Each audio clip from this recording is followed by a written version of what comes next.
नमस्ते मेरे बच्चों, क्या हाल है बेटा आप लोगों के। आई होप आप सभी लोग हमेशा की तरह बहुत ही मजे में होंगे, अपनी स्टडी को एंजॉय कर रहे होंगे। आप सभी बच्चों का स्वागत है बेटा आपके अपने ही यूट्यूब चैनल लर्न इन पर, जहाँ पे हमारा मोटो है learn right in the right environment.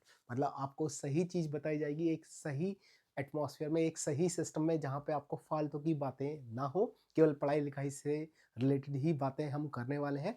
तो बेटा आज की इस सीरीज में हम लोग डिस्कस करने वाले हैं PYQ of January 2026 of the chapter periodic classification and periodic properties. तो जल्दी से बेटा इसको स्टार्ट करते हैं, देखते हैं कौन कौन से क्वेश्चन आए थे और उनमें कौन कौन सी पोटेंशियली सिली मिस्टेक्स हो सकती थी और उनको कैसे रिमूव करेंगे। जल्दी से स्टार्ट करते हैं। तो बेटा ये हमारे पास पहला क्वेश्चन है, इसमें लिखा है which of the following is the correct order with respect to property indicated against it. बेटा देखो कई सारी पीरियोडिक प्रॉपर्टीज को यहाँ पे दे रखा है, ठीक है। अब कई बच्चों को लगता है सर ये तो डाटाबेस क्वेश्चन है, हमें कैसे याद रहेगा कि कौन ज्यादा इलेक्ट्रोनेगेटिव है, किसका क्या डाटा है। नहीं बेटा, किसी भी चीज को गलत करने के लिए एक ही पॉइंट काफी है। आपको जरूरी नहीं है कि आपको हर चीज का आइडिया हो, आप केवल एक वो चीज सोचो जहां पे मेन गलती हो गई है, और वो एक गलती, छोटी सी गलती पूरे ऑप्शन को गलत कर देगी। जरूरी नहीं है कि हमें सारे डाटा याद हो या फिर सारे ऑर्डर याद हो, हमें बस चेक करना है कि एग्जामिनर हमसे क्या चाहता है, कि कैसे हम उस क्वेश्चन के बिल्कुल सोल तक पहुंच जाएं, उसका जो बिल्कुल सार है वो हमें समझ में आ जाए। तो इस क्वेश्चन में देखते हैं बेटा, ऑप्शन नंबर 1 में है आयनाइजेशन एंथैल्पी। यहाँ पे बोरॉन की आयनाइजेशन एंथैल्पी सबसे ज्यादा रखी है, जो कि बड़ी अटपटी सी बात है। फ्लोरीन सबसे ज्यादा इलेक्ट्रोनेगेटिव है, इसकी इलेक्ट्रॉन को गेन करने की टेंडेंसी होती है, ठीक है। ये दूसरे का इलेक्ट्रॉन छीन सकता है, तो इलेक्ट्रॉन निकालना तो फ्लोरीन में से सबसे ज्यादा मुश्किल है। और हमें पता है भी है बेटा, क्या पता है हमें कि left to right periodic table में लेफ्ट टू राइट जाने पे आयनाइजेशन एंथैल्पी बढ़ती है। बोरॉन यहाँ पे है, कार्बन यहाँ पे है, नाइट्रोजन यहाँ पे, ऑक्सीजन यहाँ पे, फ्लोरीन यहाँ पे। तो जनरली इस डायरेक्शन में आयनाइजेशन एंथैल्पी बढ़नी चाहिए। तो अगर उसके हिसाब से भी सोचें तो फ्लोरीन की आयनाइजेशन एंथैल्पी सबसे ज्यादा होनी चाहिए, लेकिन यहाँ पे तो फ्लोरीन की आयनाइजेशन एंथैल्पी सबसे कम दे रखी है। तो ये वाला ऑप्शन तो बेटा अभी ही गलत हो जाता है। फिर आगे देखते हैं, यहाँ पे अगर आप देखो पोटेशियम, सोडियम, मैग्नीशियम और एल्यूमिनियम, सबसे ज्यादा मेटेलिक कौन है? सबसे ज्यादा मेटेलिक है पोटेशियम, देन उसके बाद सोडियम, देन उसके बाद Mg, एंड देन उसके बाद कौन है? एल्यूमिनियम, ठीक है। जितना ज्यादा मेटेलिक नेचर होगा मेटल का, उतने ही उसके ऑक्साइड बेसिक होते हैं, उतने ही उसके ऑक्साइड बेसिक होते हैं। मतलब higher the metallic character, more is the basic nature of the oxide. और यहाँ पे आप देखो K2O is more basic then Na2, बिल्कुल बात सही है। And Na2 is more basic than MgO, ये भी बात सही है। और Al2O3 ये तो एम्फोटेरिक होता है। तो ये वाला हमारा ऑप्शन सही हो रहा है। फिर देखते हैं अगला। यहाँ पे देखो बेटा, मैंने अभी बताया था कि Mg is more metallic than the aluminium, लेकिन यहाँ पे आप देखो एल्यूमिनियम को ज्यादा मेटेलिक बताया हुआ है Mg से। Mg S ब्लॉक का एलिमेंट है, एल्कलाइन अर्थ मेटल का एलिमेंट है, इसकी इलेक्ट्रोपॉजिटिविटी ज्यादा होती है, इसकी मेटेलिक करेक्टर भी ज्यादा होगा। तो ये वाला ऑप्शन हमारा कैसा हो रहा है? गलत हो रहा है। फिर देखते हैं बेटा कि यहाँ पे इलेक्ट्रॉन एफिनिटी का दे रखा है, ये बिल्कुल सही है कि fluorine, chlorine, bromine and iodine, अगर हम देखें तो एक्सेप्शनली जो क्लोरीन है उसकी इलेक्ट्रॉन एफिनिटी फ्लोरीन से भी ज्यादा है, देन सल्फर की कम होगी। फास्फोरस तो नाइट्रोजन का है, इसका already electronic configuration half field है। फास्फोरस अगर देखें तो फास्फोरस का ऑलरेडी जो इलेक्ट्रॉनिक कन्फिगरेशन कैसा आएगा? हाफ फील्ड आएगा, ये काफी स्टेबल है। जब हम इसमें एक और इलेक्ट्रॉन ऐड करेंगे तो ये जो कन्फिगरेशन है ये किसी भी स्टेबिलिटी की कैटेगरी में नहीं आएगा। मतलब फास्फोरस की इलेक्ट्रॉन एफिनिटी कम होगी, ठीक है, क्लोरीन की सबसे ज्यादा, फिर फ्लोरीन की, फिर सल्फर की एंड देन फास्फोरस की। तो ये वाला हमारा ऑप्शन सही हो गया। तो उस चीज को देखते हुए अगर हमें देखें तो बेस्ट जो ऑप्शन दिख रहा है वो कैसा है? सेकंड ऑप्शन सही हो जाता है, B and D are the correct. ये सारे बेटा मेमोरी बेस्ड क्वेश्चन है, तो थोड़ा इफ एंड बट हो सकता है कि जब हमारे पास रियल पेपर देखने को मिले तो उसमें हो सकता है कि थोड़ा सा लैंग्वेज का इश्यू हो, लैंग्वेज थोड़ी सी चेंज हो, लेकिन क्वेश्चन ओवरऑल यही रहने वाला है। चलते हैं नेक्स्ट क्वेश्चन पे। नेक्स्ट क्वेश्चन में है बेटा the correct order of radius is. अब आप देखो बेटा ये तो बात सही है, अच्छा यहाँ पे ये गलत हो गया। Mg जो है वो एल्कलाइन अर्थ मेटल है NH2, और एल्यूमिनियम जो है ये कौन सा मेटल है, P ब्लॉक में आता है, इसका लास्ट इलेक्ट्रॉन P में जाता है। और हमें पता है लेफ्ट टू राइट जाने पे साइज क्या होता है, कम होता है, ठीक है, क्योंकि जेड इफेक्टिव क्या होता है, जेड इफेक्टिव तो बढ़ता है। तो उसके हिसाब से सोचें तो सबसे ज्यादा जो साइज आना चाहिए था वो आना चाहिए था Mg का, एंड देन एल्यूमिनियम का। फिर ऑब्वियसली Mg+2 के ऊपर कम पॉजिटिव चार्ज है, साइज इसका छोटा होगा, और सबसे छोटा होगा एल्यूमिनियम+3 क्योंकि उसके ऊपर सबसे ज्यादा पॉजिटिव चार्ज है, ZE रेशो ज्यादा होगा, ZE रेशो ज्यादा होगा, तो इसका मतलब प्रोटॉन ज्यादा है और इलेक्ट्रॉन काफी कम है। तो ज्यादा प्रोटॉन कम इलेक्ट्रॉनों को बहुत ही अच्छे से फोर्स ऑफ अट्रैक्शन के साथ चिपका के रखेंगे। तो बेटा यहाँ पे ये जो पहला वाला ऑप्शन है ये गलत हो गया। क्यों गलत हो गया, क्योंकि Mg का साइज बड़ा आना चाहिए और एल्यूमिनियम का साइज छोटा आना चाहिए। फिर लिखा है atomic size always depend upon the electronegativity. नहीं बेटा, एटॉमिक साइज अगर आप देखो तो एटॉमिक साइज जब हम बात करते हैं तो एटॉमिक साइज का मतलब होता है साइज ऑफ एन एटम। यहाँ पे किसके साइज की बात हो रही है, एन एटम की। तो ये एक एटॉमिक प्रॉपर्टी है, किसी एक एटम की प्रॉपर्टी है। ये कैसी प्रॉपर्टी है, एटॉमिक प्रॉपर्टी किसी एक एटम की प्रॉपर्टी है। जबकि जब हम इलेक्ट्रोनेगेटिविटी की बात करते हैं तो इलेक्ट्रोनेगेटिविटी में ये होता है कि एक एटम की दूसरे के इलेक्ट्रॉन को खींचने की tendency, the tendency to attract the bonded pair of electron of another atom. तो ये इलेक्ट्रोनेगेटिविटी हमेशा एक कंबाइंड स्टेट में कैलकुलेट की जाती है, एटम की फॉर्म में कैलकुलेट नहीं की जाती। जब मॉलिक्यूल बन चुका है तब कैलकुलेट की जाती है। तो इसको बोलना चाहिए ये एक मॉलिक्यूलर प्रॉपर्टी है। मॉलिक्यूल्स के लिए हम बताते हैं इंडिपेंडेंट मॉलिक्यूल की, इंडिपेंडेंट एटम की, सॉरी मैंने मॉलिक्यूल बोल दिया, इंडिपेंडेंट एटम की इलेक्ट्रोनेगेटिविटी डिफाइन नहीं हो सकती।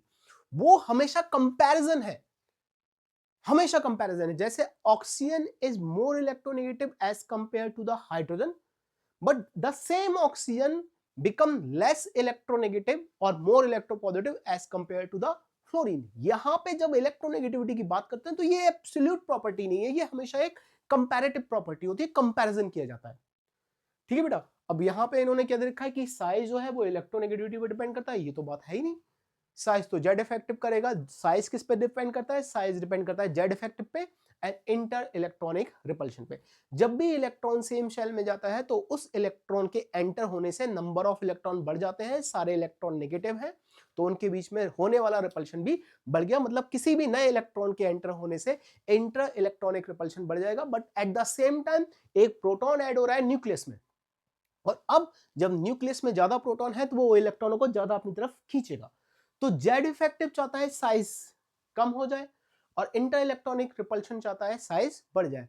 तो एज अ रिजल्ट जो भी आंसर आता है, मतलब जो भी साइज आता है उसमें दोनों का ही कंट्रीब्यूशन होता है। ठीक है, तो इलेक्ट्रोनेगेटिविटी से इसका बहुत ज्यादा लेना देना नहीं है।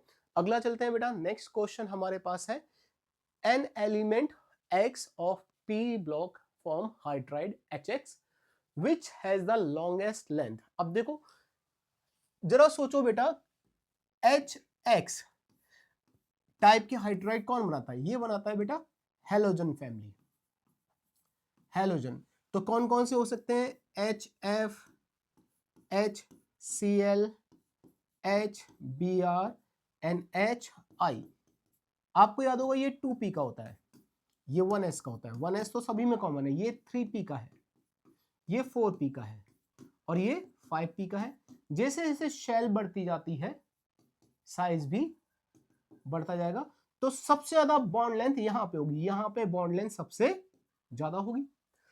बॉन्ड लेंथ क्यों ज्यादा हो गई, क्यों भाई, हाइड्रोजन का तो 1s है, लेकिन यहां पे जो आयोडीन यूज करेगा वो यूज करेगा 5p।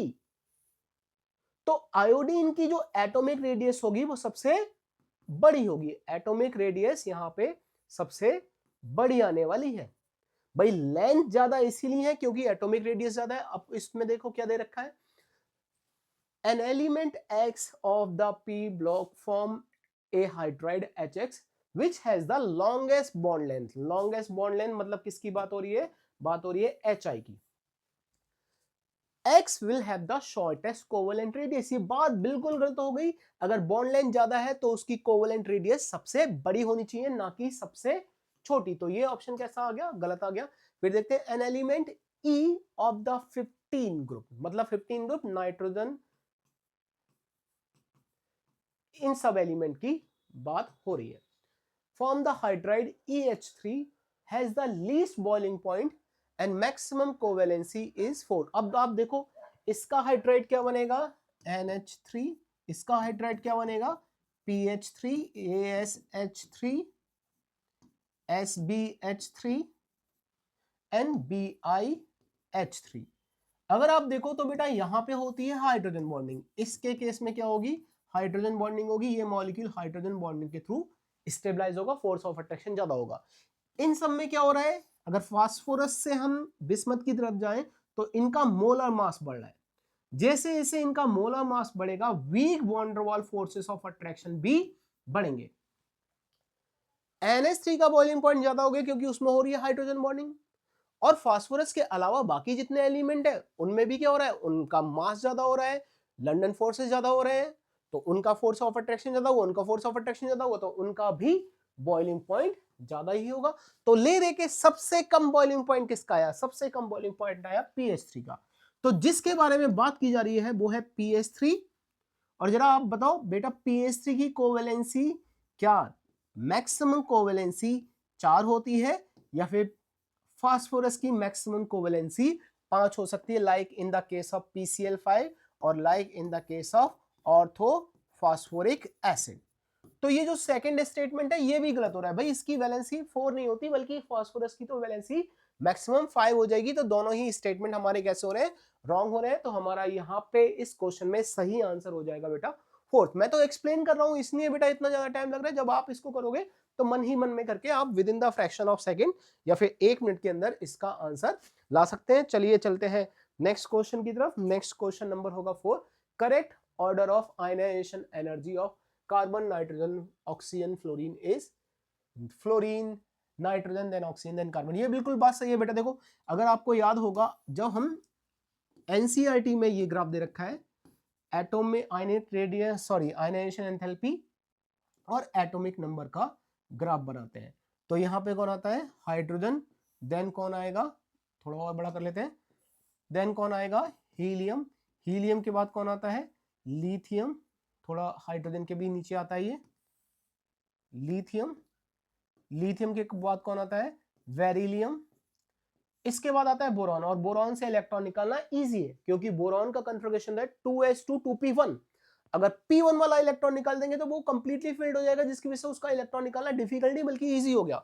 उसके बाद कौन आएगा, उसके बाद आएगा कार्बन, उसके बाद नाइट्रोजन, ठीक है, नाइट्रोजन के बाद ऑक्सीजन। ऑक्सीजन का एक्सेप्शनली कम आ जाता है, क्यों कम आ जाता है, क्योंकि उसका कन्फिगरेशन था 2s2 2p4, और 2p4 ऑक्सीजन का जो इलेक्ट्रॉनिक कन्फिगरेशन है 2p4। अगर इसमें से हमने एक इलेक्ट्रॉन निकाल दिया तो एक इलेक्ट्रॉन निकालते ये हो जाएगा p3, जो कि हाफ फिल्ड है। हाफ फिल्ड इलेक्ट्रॉनिक कन्फिगरेशन ज्यादा अच्छे होते हैं, ज्यादा स्टेबल होते हैं। तो ऑक्सीजन का इलेक्ट्रॉन निकला तो वो और ज्यादा स्टेबल बन गया, तो उसकी आयनाइजेशन एंथैल्पी बढ़ी नहीं बल्कि कम हो गई। और फिर कौन आता है, फिर आता है फ्लोरीन, यहां पे लिख लेते हैं। फिर कौन आता है, फिर आता है फ्लोरीन, और फ्लोरीन के बाद कौन आएगा, फ्लोरीन के बाद आएगा नियॉन। ये ऑर्डर होता है। तो आप देखो सबसे ज्यादा किसकी होगी, सबसे ज्यादा होगी फ्लोरीन की, फिर किसकी होगी, नाइट्रोजन की, फिर किसकी होगी, ऑक्सीजन की, और फिर किसकी होगी, कार्बन की। और यही ऑर्डर हमें यहाँ पे दे रखा है, तो ये स्टेटमेंट सही हो गया। फिर दे रखा है the correct order of electron gain enthalpy magnitude bye group 16।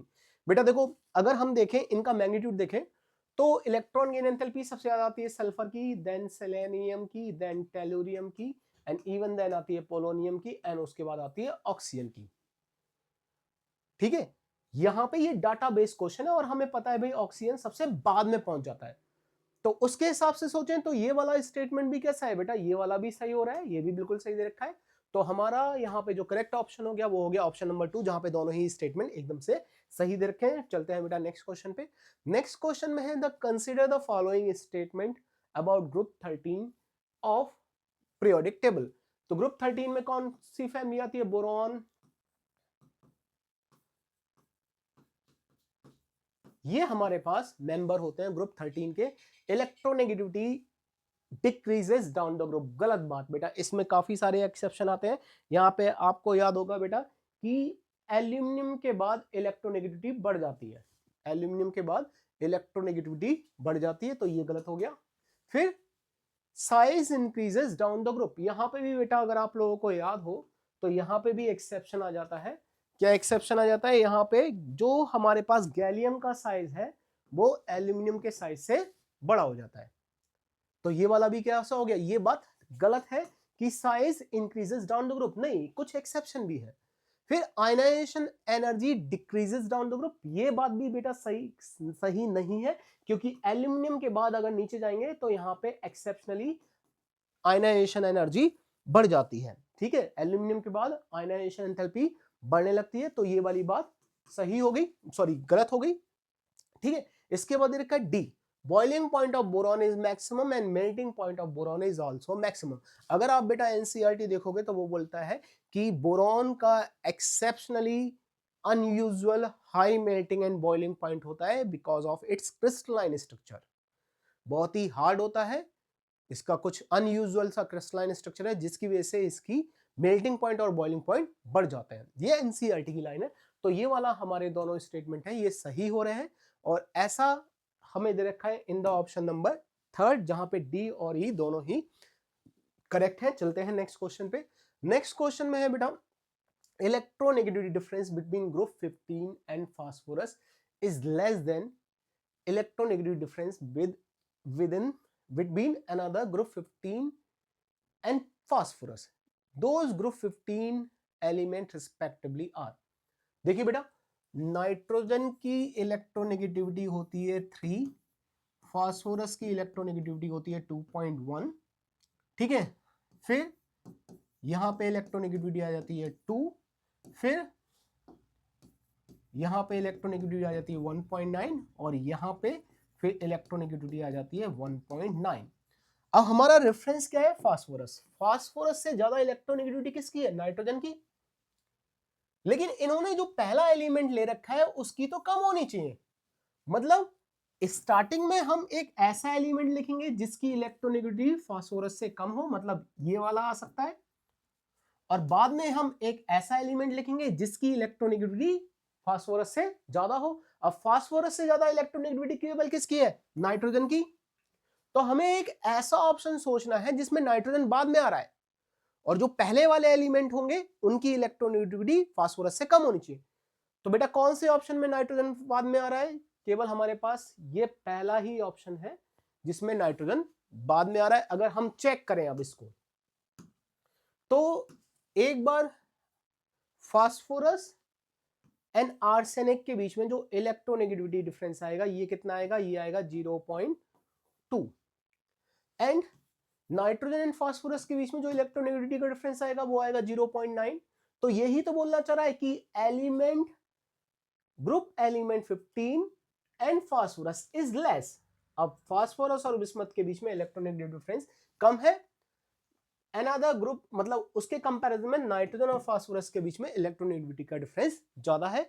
तो ले देखिए बेटा, एक ही ऑप्शन मैच हो रहा है। अगर आप चीजों को समझ जाओ बहुत इजीली, तो अगर आपने केवल ये समझ लिया कि भैया जिसकी ज्यादा है वो तो बाद में आएगा, तो एक ही ऑप्शन है जिसमें नाइट्रोजन बाद में दे रखा है, तो ऑड मैन आउट करके भी इस क्वेश्चन का आंसर बड़े आराम से निकाला जा सकता है। चलते हैं बेटा नेक्स्ट क्वेश्चन की तरफ। यहां पे क्वेश्चन है बेटा कि potassium, magnesium, aluminium and boron metallic character. Metallic character अगर हम देखें बेटा तो पोटेशियम का ज्यादा होगा Mg से, Mg का एल्यूमिनियम से ज्यादा होगा, और एल्यूमिनियम का बोरॉन से भी ज्यादा होगा। ये सही लग रहा है कि potassium has more metallic character as compare to the aluminium. ठीक है, तो ये पहला स्टेटमेंट तो सही है, सही है, कोई दिक्कत नहीं है इसमें। फिर ionic radius of any element is less than its atomic radius. देखो देखने में तो बेटा एक बार को सही लग रहा है, लेकिन ये कोई वो असर्शन रीजन वाले क्वेश्चन नहीं है, इंडिपेंडेंटली करेक्ट हो सकते हैं। अब आप सोचो कि कोई कैटायन तो अपने पेरेंट एटम से छोटा ही होगा, लेकिन कोई एनायन हमेशा पेरेंट एटम से बड़ा ही होगा। क्या इन्होंने कैटायन की बात करी या फिर इन्होंने एनायन की बात करी? ना इन्होंने कैटायन की बात करी, ना इन्होंने एनायन की बात करी, इन्होंने बोला आयनिक रेडियस। अब आयनिक रेडियस कैटायन की भी हो सकती है और आयनिक रेडियस एनायन की भी हो सकती है, और कैटायन की आयनिक रेडियस हमेशा छोटी होगी as compare to the its parent atom, and anion की आयनिक रेडियस हमेशा बड़ी होगी as compare to the its parent atom. तो देखो पहला वाला स्टेटमेंट तो सही हो गया, लेकिन ये वाला स्टेटमेंट पूरी तरीके से सही नहीं है। ये केवल अगर कैटायन के लिए दिया होता तो सही होता, लेकिन इसने हमें सोचने का मौका दिया कि भैया यूनिवर्सल सोचो, सबके बारे में सोचो। तो हमें पता चला कि भाई यहाँ पे ये गलत हो रहा है, एनाइन के लिए ये वाला सिस्टम पॉसिबल नहीं है, ये वैलिड नहीं है। तो इसका बेटा हमारा पहला वाला स्टेटमेंट ट्रू है और दूसरा वाला स्टेटमेंट फॉल्स है, ऑप्शन नंबर 4 हो जाएगा। इसके बाद चलते हैं बेटा नेक्स्ट क्वेश्चन पे। यहाँ पे वो लगा है सेकेंड आयनाइजेशन एनर्जी। देखो बेटा इस क्वेश्चन को कैसे करते हैं, पहले मैं आपको अभी जो बताया था उसको कर लेते हैं। देखो मैंने आपको बताया था यहाँ पे आता है लिथियम, लिथियम के बाद आएगा बेरिलियम, बेरिलियम के बाद आएगा बोरॉन, बोरॉन के बाद आता है कार्बन, कार्बन के बाद आता है नाइट्रोजन, नाइट्रोजन के बाद आता है ऑक्सीजन और ऑक्सीजन के बाद आता है फ्लोरीन। लेकिन अगर मान लो फ्लोरीन से हमने एक इलेक्ट्रॉन निकाल लिया, फ्लोरीन का एक इलेक्ट्रॉन निकाल लिया, तो अब उसका कॉन्फ़िगरेशन ऑक्सीजन की तरह हो जाएगा है। फ्लोरीन में से एक इलेक्ट्रॉन निकालिए तो अब उसका कॉन्फ़िगरेशन किसकी तरह हो गया, ऑक्सीजन की तरह हो गया। तो जो फ्लोरीन पॉजिटिव है वो यहां पे आ गया, इस पोजीशन पे आ गया। अब अगर हमने ऑक्सीजन का एक इलेक्ट्रॉन निकाल लिया तो उसका कॉन्फ़िगरेशन किसकी तरह हो जाएगा, नाइट्रोजन की तरह। मतलब एक इलेक्ट्रॉन निकालने के बाद जो ऑक्सीजन है वो नाइट्रोजन की तरह बिहेवियर शो कर रहा है। फिर नाइट्रोजन का एक इलेक्ट्रॉन निकाल लेते हैं, P3 था, एक इलेक्ट्रॉन निकाल के क्या बन गया, P2 कार्बन की तरह। तो नाइट्रोजन का अगर एक इलेक्ट्रॉन निकाल लिया तो वो किसकी तरह हो गया, कार्बन की तरह। तो नाइट्रोजन यहां पे आएगा। और जरा कार्बन के बारे में सोचिए, कार्बन का एक इलेक्ट्रॉन निकाल लिया तो उसका कॉन्फ़िगरेशन कैसा हो गया, पहले वो था P2, एक इलेक्ट्रॉन निकालने के बाद क्या रह गया, P1, तो उसका कॉन्फ़िगरेशन किसकी तरह हो गया, बोरॉन की तरह हो गया, मतलब कार्बन यहां पे आ गया। अब आप जरा चेक कर लो जो आपको चाहिए भाई, सबसे ज्यादा सेकेंड आयनाइजेशन एंथैल्पी किसकी आई, ऑक्सीजन की सबसे ज्यादा, देन फ्लोरीन की, देन नाइट्रोजन की एंड देन कार्बन की। तो हमारा आंसर होगा oxygen, then fluorine, then nitrogen and then carbon. इस ऑप्शन को चेक करते हैं बेटा, oxygen fluorine nitrogen carbon, oxygen fluorine nitrogen carbon, ये हमें दे रखा है ऑप्शन नंबर 3 में। बेटा इस तरीके के क्वेश्चन को ऐसे ही करना जैसे मैंने बताया है। अगर सेकेंड आयनाइजेशन एंथैल्पी दे रख मतलब पूछी होती तो हम एटॉमिक कॉन्फ़िगरेशन, जो उस एटम का कॉन्फ़िगरेशन है उसके आधार पर करते हैं। लेकिन इन्होंने सेकंड के बारे में पूछा है, फर्स्ट बोला होता तो हम एटम के आधार पे करते, जब सेकंड वाला बोला है तो हम उसके कैटायन के कॉन्फ़िगरेशन के आधार पे करेंगे। और एक इलेक्ट्रॉन लूज करने के बाद वो जो एटम है अपने से नीचे वाले एटम की तरह बिहेवियर शो करेगा, क्योंकि उसका electronic configuration lower atom, lower element की तरह हो जाएगा। ठीक है, तो आई होप बेटा ये क्लियर होगा। कोई भी डाउट है तो प्लीज हमें कमेंट करिए, हम आपका आंसर देने की पूरी कोशिश करेंगे। फिर अगला क्वेश्चन देखते हैं बेटा इसमें, choose the correct statement irrespective of hydride of group 15। Group 15 में कौन आते हैं और इनके हाइड्राइड कौन कौन से बनते हैं, इनके हाइड्राइड ये बनते हैं, अमोनिया, फॉस्फीन, आर्साइन, सिटिवाइन एंड बिस्मिथेन, ये हमारे पास बनते हैं। अब इसमें देखते हैं बेटा क्या क्या दे रखा है, reducing in power increases down the group. ये बात बेटा सही है। देखो जैसे जैसे हम डाउन द ग्रुप जाएंगे उनका साइज बढ़ता जाएगा, उनका साइज बढ़ता जाएगा, और ये जो हमारा हाइड्रोजन है ये बड़े एटम से कंबाइन नहीं कर पाता है, इफेक्टिव ओवरलैपिंग नहीं होगी। तो ये वाला जो बॉन्ड है, ये वाला जो बॉन्ड है ये और ज्यादा वीक होता जा रहा है, इजीली टूट जाएगा। मतलब ये वाले ग्रुप क्या कर सकते हैं, बहुत ही इजीली हाइड्रोजन को डोनेट कर सकते हैं, और जो हाइड्रोजन को डोनेट करेगा वो किसकी तरह काम करेगा, रिड्यूसिंग एजेंट की तरह। तो हमारा पहला वाला पार्ट तो सही हो गया कि भैया reducing power, hydrogen donation capability इन सारे हाइड्राइड की बढ़ती है। फिर अगला, basic nature increases down the group, नहीं बेटा ये गलत है। ड्रैगोस रूल के हिसाब से जब हम देखते हैं तो नाइट्रोजन का जो इलेक्ट्रॉनिक कॉन्फ़िगरेशन, नाइट्रोजन का जो हाइब्रिडाइजेशन आता है वो आता है sp3, यहाँ पे बॉन्ड एंगल आता है 107 डिग्री। लेकिन जब हम बात करते हैं PH3 या फिर डाउन द ग्रुप, तो डाउन द ग्रुप आपको पता है बेटा, डाउन द ग्रुप जाते जाते ये एंगल अप्रोक्सीमेटली 90 को रीच करता जाता है। इसका मतलब जो S, जो लोन पेयर है, जो यहाँ पे लोन पेयर है वो कौन से ऑर्बिटल में है, वो 100% S ऑर्बिटल में। यहाँ पे लोन पेयर है sp3 हाइब्रिड ऑर्बिटल में, जहां पे S करेक्टर है 25%, इलेक्ट्रोनेगेटिविटी कम है। जबकि यहाँ पे एक ये जो लोन पेयर है ये एक ऐसे ऑर्बिटल में है जो कि ये 100% एस, और 100% एस होने की वजह से उसकी इलेक्ट्रोनेगेटिविटी ज्यादा है।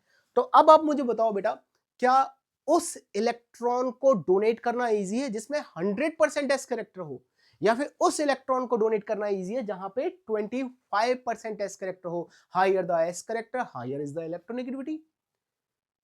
इसमें इलेक्ट्रोनेगेटिविटी ज्यादा है, ये अपने इलेक्ट्रॉन को इजीली डोनेट नहीं कर पाता, लेकिन इसमें इलेक्ट्रोनेगेटिविटी कम है तो ये अपने इलेक्ट्रॉन को इजीली डोनेट कर देगा।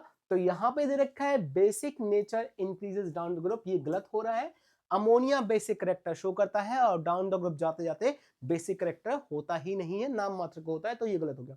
Stability decreases down the group, ये बात बिल्कुल सही है, मैंने अभी आपको बताया था बेटा कि इनका बॉन्ड स्ट्रॉन्गर होता है, डाउन द ग्रुप जाते जाते बॉन्ड कैसा होता जाता है, वीक होता जाता है। जब बॉन्ड वीक हो जाएगा तो उनकी स्टेबिलिटी कैसी होती है, कम होती जाएगी। तो ये वाला स्टेटमेंट सही हो गया। Boiling point decreases regularly down the group, देखो बेटा बॉइलिंग पॉइंट डिपेंड करता है मोलर मास पे, और अभी हमने एक क्वेश्चन में देखा था, मैंने आपको बताया था NH3 का बॉइलिंग पॉइंट ज्यादा होगा बिकॉज ऑफ हाइड्रोजन बॉन्डिंग, और डाउन द ग्रुप जाते जाते इनमें मोलर मास बढ़ रहा है, मोलर मास बढ़ेगा तो one two one forces of attraction बढ़ेंगे और बॉइलिंग पॉइंट भी बढ़ेगा। और ले देके सबसे कम बॉइलिंग पॉइंट किसका आ जाता है, PH3 का। तो उसके हिसाब से सोचें, ये तो बोल रहा है डिक्रीजेस रेगुलरली, लेकिन हमने तो देखा ये इंक्रीज होने लगता है, तो ये वाला स्टेटमेंट भी कैसा हो गया, गलत हो गया। तो हमारा ऑप्शन कौन कौन से सही हो गया बेटा, A and C statement are सही है, तो ऑप्शन जो होगा वो होगा थर्ड ऑप्शन। नेक्स्ट क्वेश्चन देखते हैं बेटा। नेक्स्ट क्वेश्चन है, out of nitrogen, phosphorus, sulphur, chlorine, fluorine, the number of the balance electron in the least metallic. Least metallic कौन होगा, फ्लोरीन। एंड मोस्ट मेटेलिक कौन होगा इन सब में इलेक्ट्रोनेगेटिविटी के बेस पे, फास्फोरस। एंड फ्लोरीन में बैलेंस इलेक्ट्रॉन कितने होते हैं, 7, और फास्फोरस में बैलेंस इलेक्ट्रॉन कितने होते हैं, 5। तो हमारा आंसर क्या हो गया, सेकंड ऑप्शन बेटा सही हो गया। तो आप देखो बेटा, इस पीरियोडिक क्लासिफिकेशन के क्वेश्चंस बहुत ही सिंपल थे, बहुत ही आसानी से हम सॉल्व कर सकते थे, कोई भी डरने वाली बात नहीं है। एनसीईआरटी की भी अगर अच्छे से रीडिंग कर लेंगे तो हमारा ये पी ब्लॉक वाला, कम से कम ये पीरियोडिक वाले क्वेश्चन तो सॉल्व हो जाएंगे, ठीक है, आराम से। तो बेटा आई होप आपको ये समझ में आया होगा, आप लोगों ने सारे क्वेश्चन कर लिए होंगे, ठीक है। और अगर आपको कोई भी डाउट है तो प्लीज हमें कमेंट करिए, हमारी टीम आपकी पूरी पूरी हेल्प करेगी बेटा। अब हम नेक्स्ट क्लास में डिस्कस करेंगे केमिकल बॉन्डिंग, तो अगर आप इंटरेस्टेड हैं तो प्लीज हमें एक थम्स अप जरूर बोलिएगा, और बोलिएगा कि सर वी आर वेटिंग। मिलते हैं बेटा नेक्स्ट क्लास में, for this time thank you and goodbye प्यारे बच्चों।